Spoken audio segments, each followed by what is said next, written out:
粉成雪，照亮明月，繁花谢，才叫做深夜。伴着三生草，白露是荒野。青丝一杯尘肃然，唯白发不减。往事似浮云常过眼，那一朵香当时笑颜，映在我梦里的世界。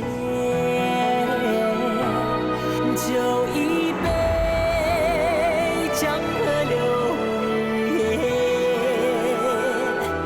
人自寂寞，只剩了一片。歌无限，寂寞却不绝，一生不觉，问三生是否才能。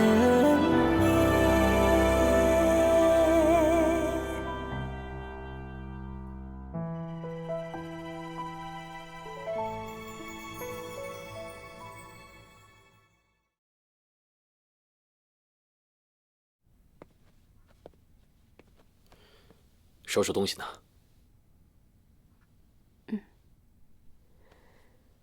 马上就要走了。这去欧洲，也不知道什么时候才能再回来。我把家里大大小小的物件都划拉了一遍，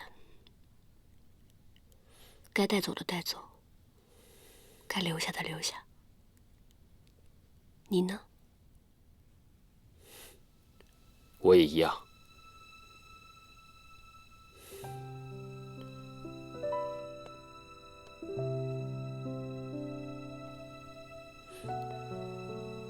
你的手小心别被感染了。已经消过毒了。那就好。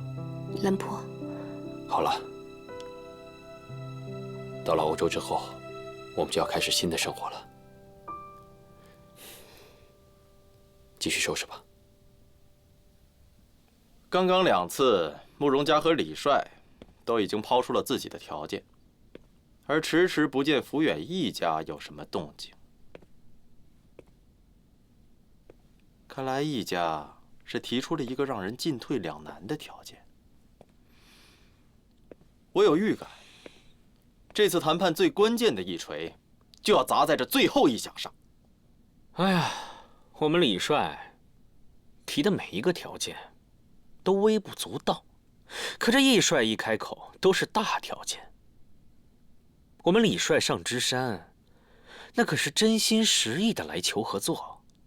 但易帅呢，在芝山上设了这么一个局，一张嘴就是狮子大开口啊，而且还非要锱铢必较。傅先生，如果你们李帅真是为了和平愿意牺牲的话，那我真是佩服之极。可是谈判毕竟是谈判，不是品格攀比。我们为的是整个天下，而不是某一个人，自然要慎之又慎。敢不慎重吗？这谈的可不光是利益，还有名声。这说出来的每一句，可都是要写进历史的。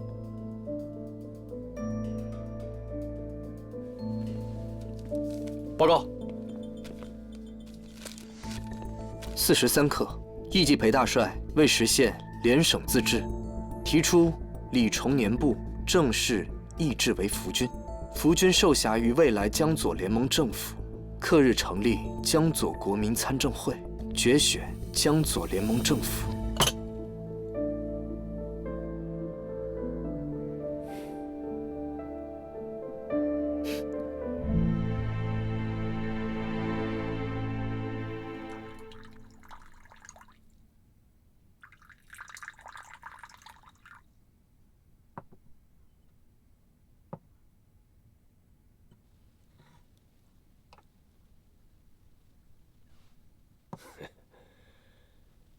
喝酒要一口闷，这喝茶呀，那是要细细的品哦。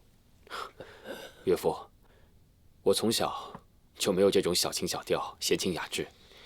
岳父叫我来喝茶，也就是牛角牡丹。其实啊，我今天让你品的是功夫茶啊，其实品的不是茶，是功夫。敢问岳父，是什么功夫？夫妻功夫啊。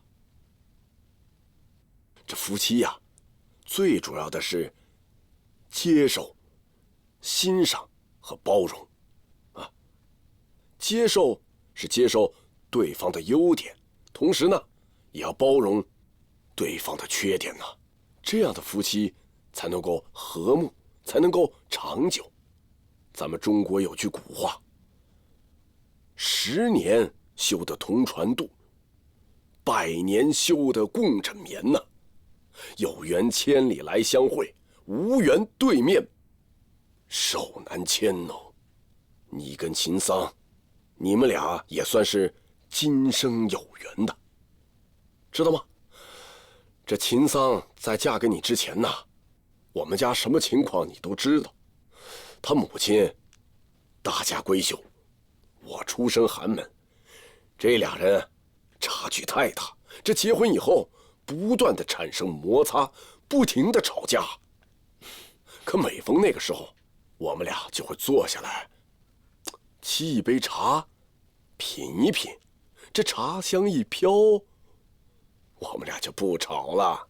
哎，所以啊，这夫妻呀，也跟品茶一样，关键要互相理解，这才是功夫。来，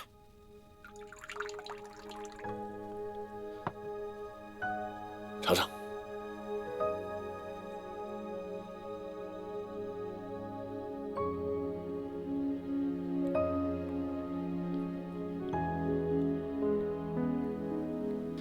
这么一喝，还真有一些滋味儿。你要真正的想品出茶的滋味啊，哎，你小子还早着呢。这人呐，在这世上，绝不是一尘不染的。我也年轻过，我年轻的时候也玩命的追过女生，但是那都是过去的事儿了。以后，为父只希望你好好的对待秦桑。来，咱爷俩慢慢的品茶，啊。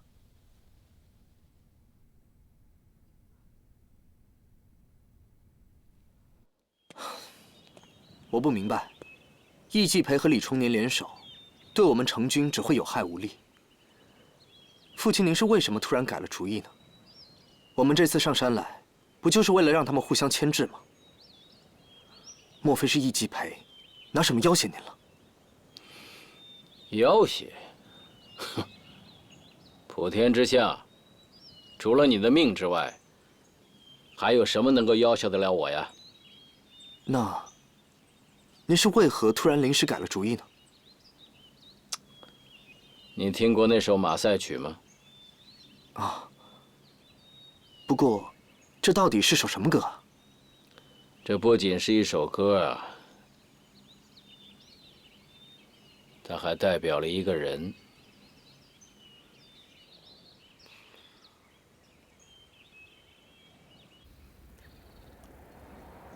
李帅，我就没想明白，我这边已经设下了可以破解联省的妙计，可为什么要答应他们的条件一致？哼，易继培安排我听了一首曲子，一首曲子？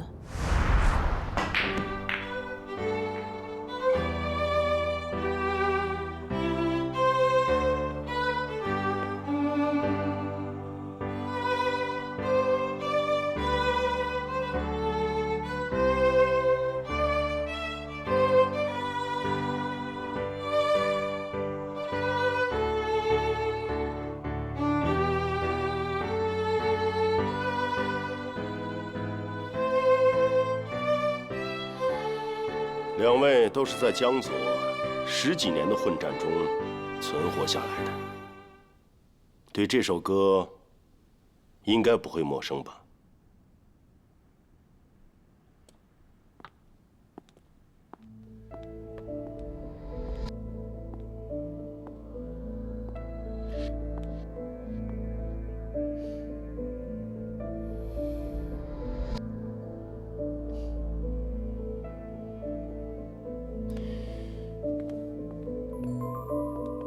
不需要我介绍了吧？相信大家都认识。闵小姐，我不知道你是李帅的人，还是慕容大哥的人。可此刻，你能上得了芝山，今天的这番话，恐怕也瞒不了你。大帅真是抬举了。自古以来，女人都爱英雄，而在座的各位都是当今天下的英雄。红玉只不过是对大家的一言一行比较关注，仅此而已。为何一定要从属于谁呢？你们二位听了这首曲子，有什么感觉？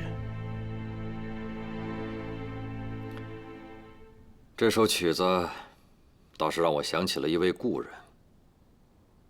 他昔日的音容笑貌如在眼前，挥之不去，让人不寒而栗。原来李帅也在这个人手上吃过亏啊。10年前，我也曾经和唱这首曲子的队伍交过手，那场战役打得我至今是记忆犹新的。但是不知道，易老弟，你今天放这首曲子的目的何在啊？没错，10年前，他让队伍唱着这首马赛曲，席卷整个江左。两位都跟他交过手，碰过面，可如今唱这首马赛曲的人，却叫梁兴北。他的野心很大。当年易家的一把火，没有烧掉他的野心，反而让他变成了一个更可怕的人。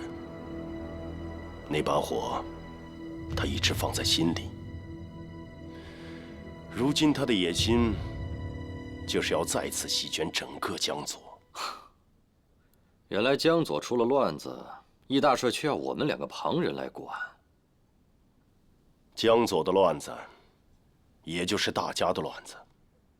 他要在江左闹事，想要搞理想那一套，先收人心，再蚕食江左。难道你们不怕吗？土地丢了，可以再夺回来；可是人心丢了，就再难找回来。他才是我们共同的敌人。如今，他为我们带来的是战火，尚有机会扑灭。如果他点燃了人们心里头的那把火，就再也扑不灭了。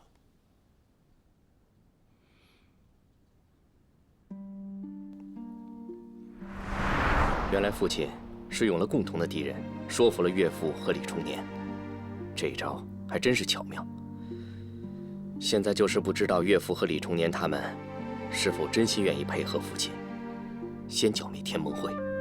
我的话，不光进了他们的耳朵，还进了他们的心里。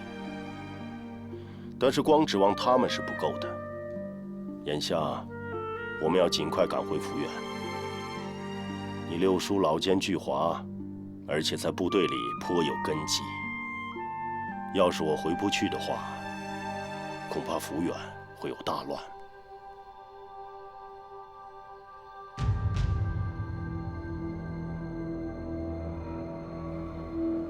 我们要在江左给他放上3把火。这3把火烧的不是房子，也不是城市，而是人心和民心。梁先生，现在我们所了解到的，通往方家店的铁路已经被山石给砸毁，想要恢复交通还需要一段时间。所以要回家，必须要先搭火车到方家店，然后再在方家店转汽车。现在呢，易家已经派出了车辆去接易继培回到福原。好，那就千方百计的阻止住易继培，千万不要让他回到福原。天玄，你马上前回医院，把这情况告诉给潘建池。如若成功，让他伺机逃跑。是。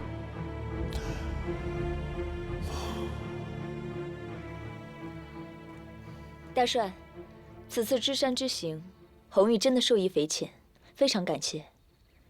非常开心你们能够盛情款待我，只是还有一事相求。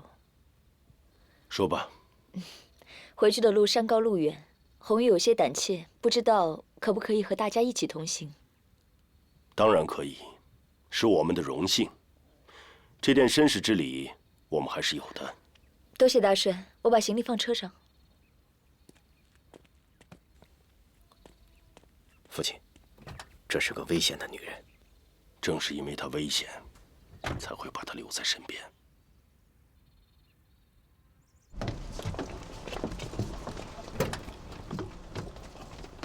林夕，叶云，你这是要去哪儿啊？我去接父亲和大哥回来。那怎么要这么大的阵仗啊？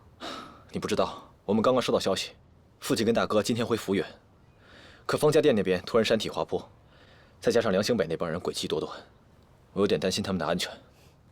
既然是父亲说了他要回来，应该是做好了万全的准备。话虽如此，但是我还是不放心，必须要亲自去接他们。放心吧，我很快回来，回去等我吧。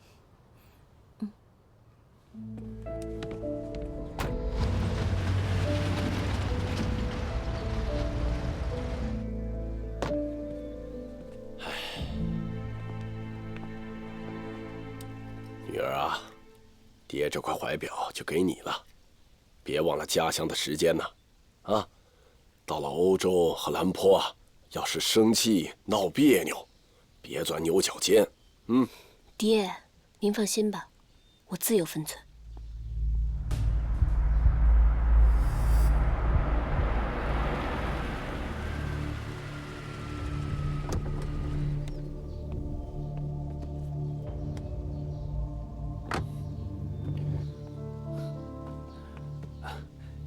岳父，这是我为您准备的茶叶和功夫茶具。好。为什么要送这个呀？啊，这兰坡啊，信得过。孩子，好好的待他吧。啊。放心吧。行了，我走了啊。路上小心啊，爹。岳父慢走。哎，小心点啊。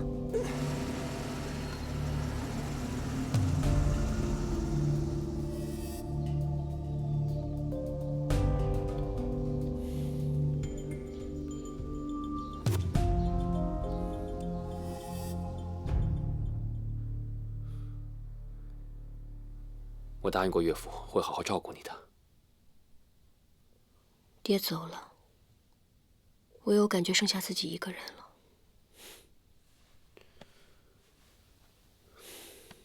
你还有我。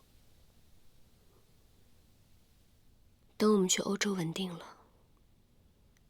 我们就生一个孩子吧。好。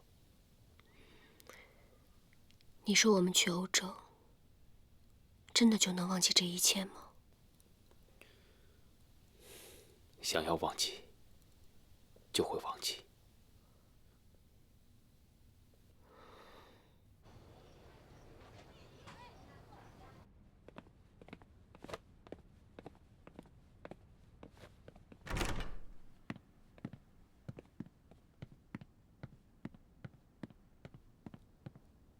潘先生，这2天感觉状态怎么样了？挺好的。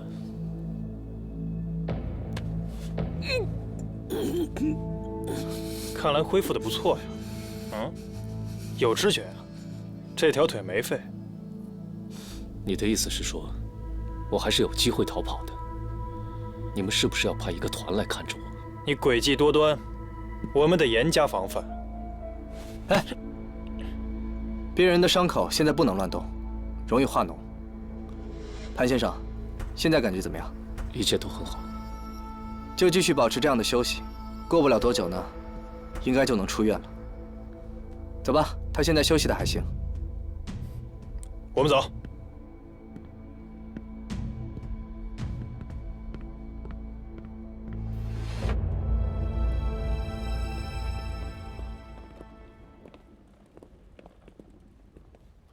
我的卫队还没到，闵小姐，要不你先回去吧。好啊。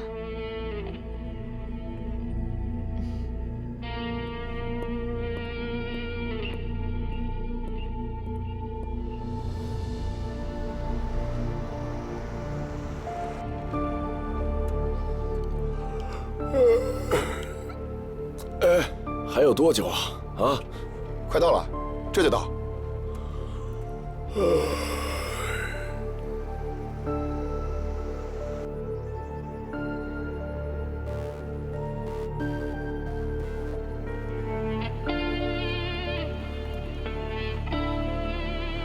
专车的速度这么快，这就接一级培回来了，机不可失，准备。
按时间说，也应该到了。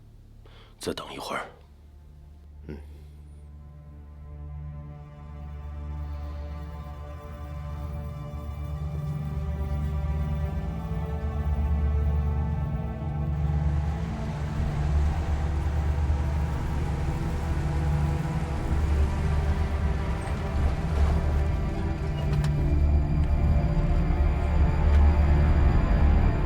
爹，大哥，来了，车在外面。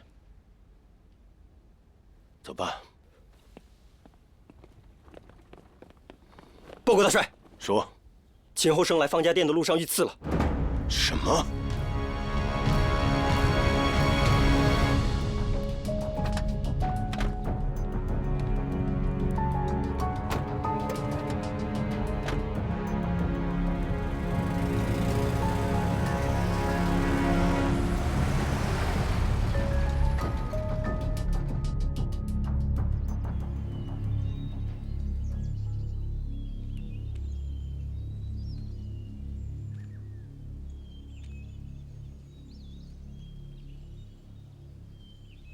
自古皆有死，莫不饮恨而吞生。任他生前是何等威风赫赫，死后都是一样的寂寞。父亲，秦伯父是为您挡了这一劫。秦后生原本就不适合官场，有的时候还不如女儿有主心骨。我素来瞧不起这个亲家，可却在意想不到的地方，竟然欠了他一条命。爹，此地不宜久留，六叔的人马倘若杀回来，咱们可就危险了。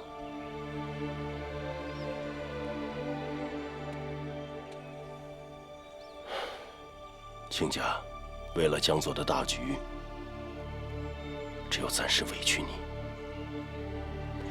等到局势稳定，我自会请出你的尸骨，另行安葬。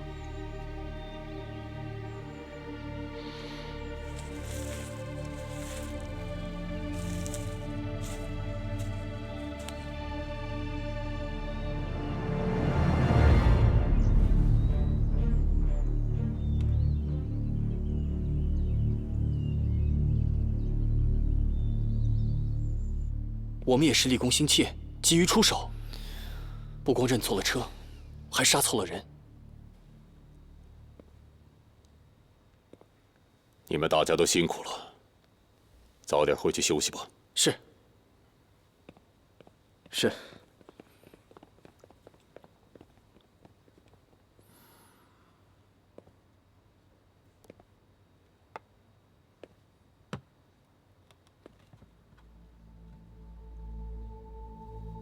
易继培，我们又该见面了。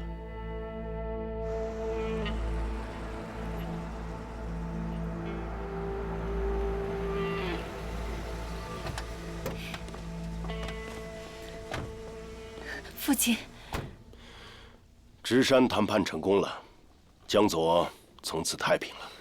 恭喜姐夫。青桑，我见到你爹了。你爹跟我说，欧洲那边天气冷得很，让你们多带些衣服。要坐1个月的船，多带些药，免得在船上得了流疫。知道了，父亲。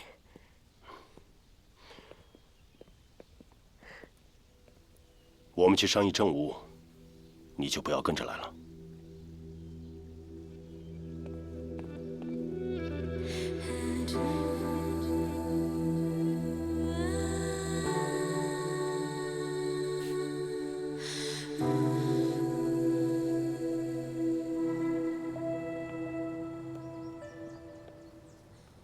爹，您带我来这儿。当年老六就被关在这里。那场大火之后，在房间里面找到了尸骸。这么多年了，这房子一直没有修葺过。爹，那您之后有没有确认过，那副尸骸是不是他的？当年范先生高瞻远瞩，早在老六想要发动兵变之前，范先生就不声不响地做好了准备，没给他留下任何机会，不然以他在军中的势力，我很难把他囚禁于此。那有没有可能是六叔的旧部相助？不会，他和旧部的关系早就已经完全切断了。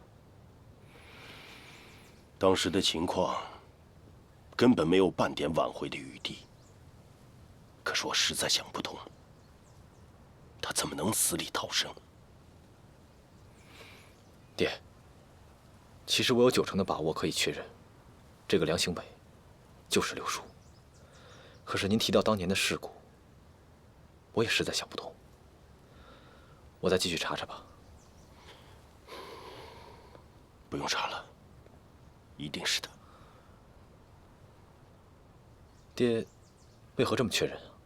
你还记得小时候，我差人做了一柄剑和一把刀，打算送给你和老三。可是你趁着老三不在，把2样都给拿跑了，还被我打。有那么一点印象。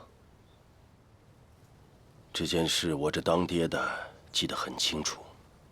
我打你的时候问你为什么要这样，你说刀本该归你的，要是给老三挑，他一定会要剑。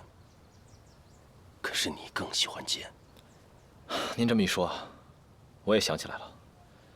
听完之后，您下手更重了，说兄弟之间不该相争，本来就是各退一步可以解决的事情，更何况老三回来，也不见得一定会挑那把剑。可我始终没有松口。后来老三回来，他果然选了剑。你们俩多番比试，最后剑还是归他了。我现在不能不信，知兄莫若弟，知弟也莫若兄。爹啊，既然咱们现在已经确认了，是六叔在搞鬼，那宋副官行刺老三的事情，也就水落石出了。我看，就别让老三走了，让他留下。我们兄弟3人联手帮你，把江左的局势先安定住了再说。本来是可以的，可是已经太晚了。您说的是秦后生？没错。老六。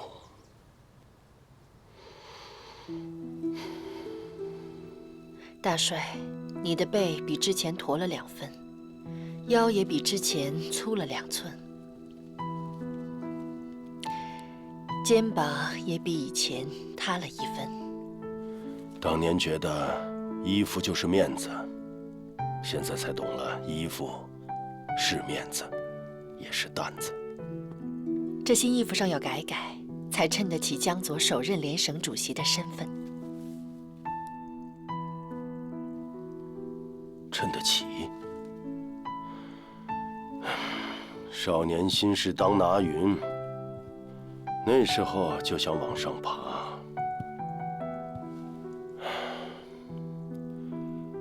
秦后生和我的交情是最浅的，可是他的死却最为触动我。范之恒、老状元、秦后生，人生都过了半。看着他们一个个凋落，倍感寂寞，这才感觉自己真的老了。你不是觉得自己老了，是觉得自己身上的担子更重了。3个儿子如今都大了，留他们在身边，也能够帮得上忙。那你为什么还要让3少爷走，不让他们兄弟替你分忧？老三在老宅找到3夫人的尸体。老宅？3夫人不是投水自尽吗？难道……我也想知道真相，可是我不敢想，不敢找。寻找过去，就会改变未来。老三必须走，这是为了他们好。即使不想寻找过去，可过去一样会找上来。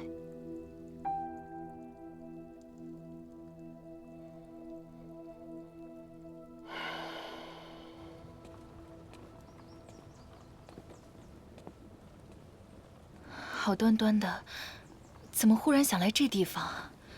看着怪害怕的。倩儿莫怕，这里只怕藏着一家过去的秘密。3娘过世，六叔烧死，我坠马，这几件事，时间挨得太近了，让人不得不起疑心呢。我坠马的时候，六叔还被关在这个院子里，他是怎么安排人设计我坠马？那让我坠马，又是为了什么呢？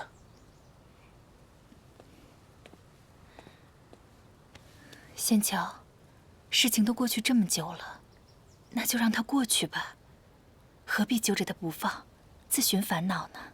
别的都可以过去，但是毁我半生的真相，我必须给他查出来。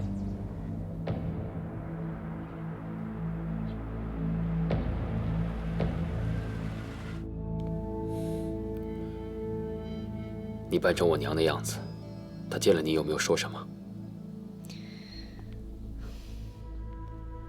他把耳坠扔到江里，说不想再提起了。她不愿提起，但我必须提起。为人子者，不挖出真相，誓不罢休。3少爷，你马上离开江左了。我不会这么轻易离开的。那秦桑呢？你答应他去欧洲的。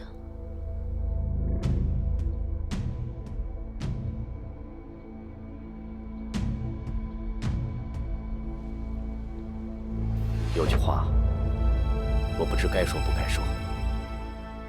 有什么事是不能讲的？最近我一直在想，六叔是怎么逃出去的。3姨娘之死，六叔出事，这些事情都是有内在关联的。不要再说下去。父亲，这些事情不问清楚的话，这些事情有什么关联？不要瞎猜。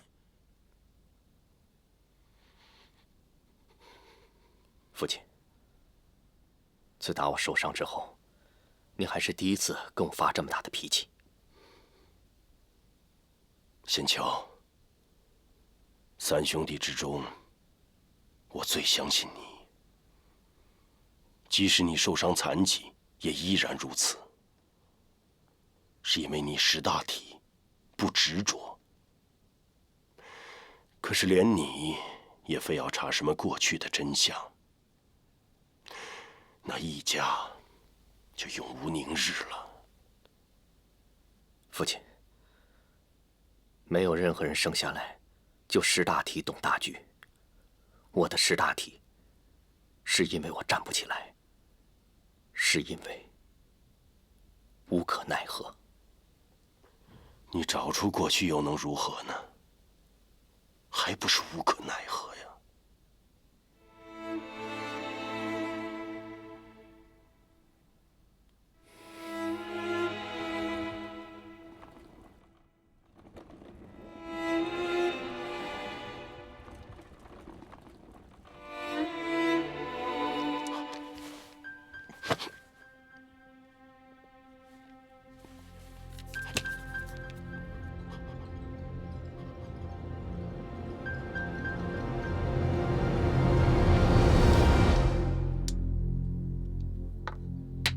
将军，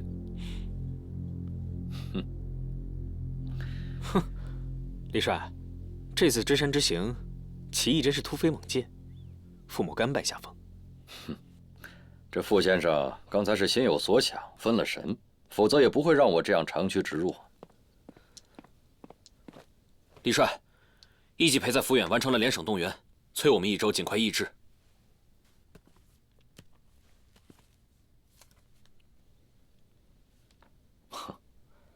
看来易继培还真是着急了，我们不得不动手了。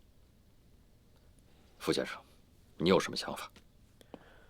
其实，咱们过去打仗，打的是军事战略，所有的武器装备和自然条件，都是一个外壳。真正的核心部分，其实是指挥。咱们现在跟福军已经没有什么差距了。这次联省自治，其实打的就是宣传战。但不管打什么仗，到哪儿都是一样的。射人先射马，擒贼先擒王。所以，咱们必须要知道咱们的对手是谁。以前打军事，对手是易连胜；现在打政治，所以这回我要去一趟抚远，我要向易继培提出咱们的条件。好，刚才这一局算你赢。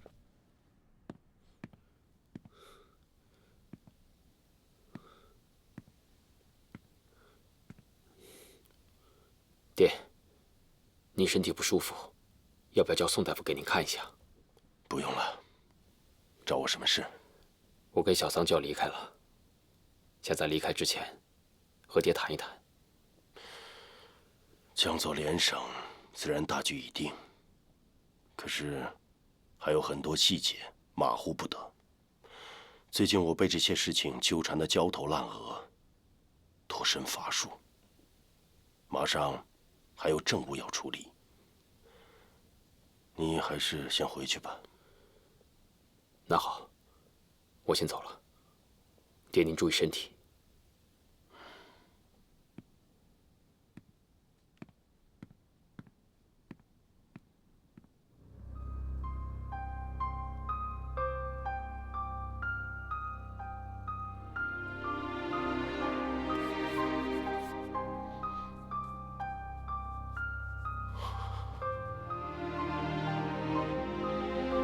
桑儿，这钱平还是没有来信，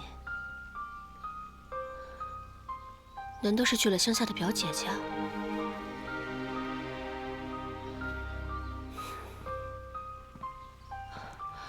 二少奶奶，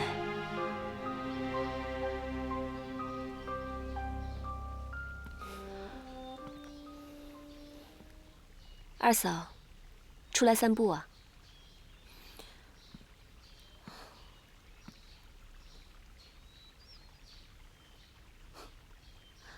看来三妹心情不错嘛，不绣花草，却在这儿绣山水风景。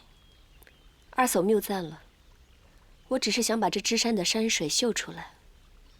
想来，我和兰婆第一次共患难，也是在这里。你别忘了，你上支山，可是踩着我爹的尸体过去的。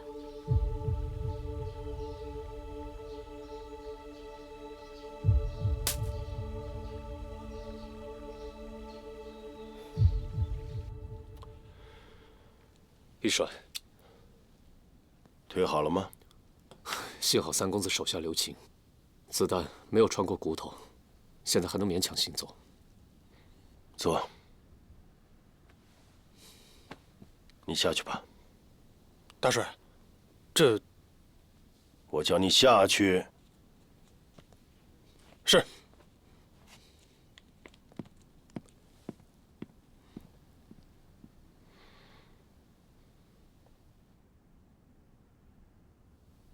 玉帅别费心了，梁先生的事情，我是不会说的。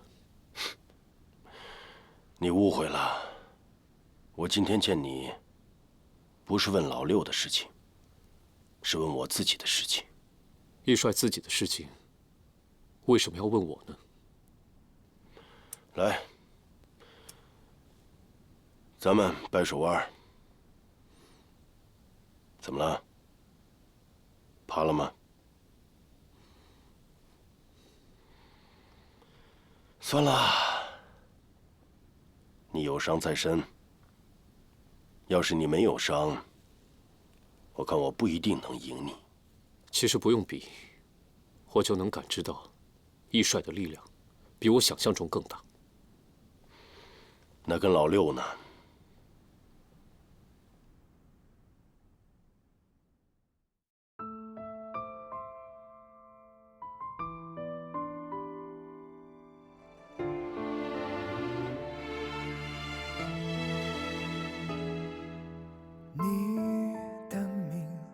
随风飘零，像是藏不尽的曾经。爱情不过是一场输赢，天下为你一人无情。你的心化作约定，像是听不见的驼铃，到头来都是羁绊人心，前世今生翻涌不停。我锁你锁心，锁不住梦醒，一生不定天涯无垠。我放你放弃，放不出决定，来世再浮生安心。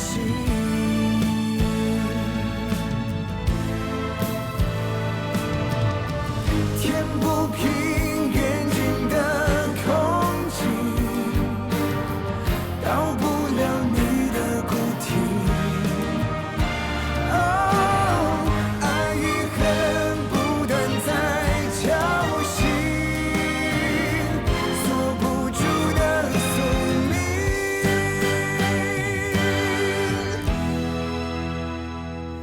我锁你锁心，锁不住梦醒，一生不定天涯无垠。我放你放弃，放不出决定，来世再赴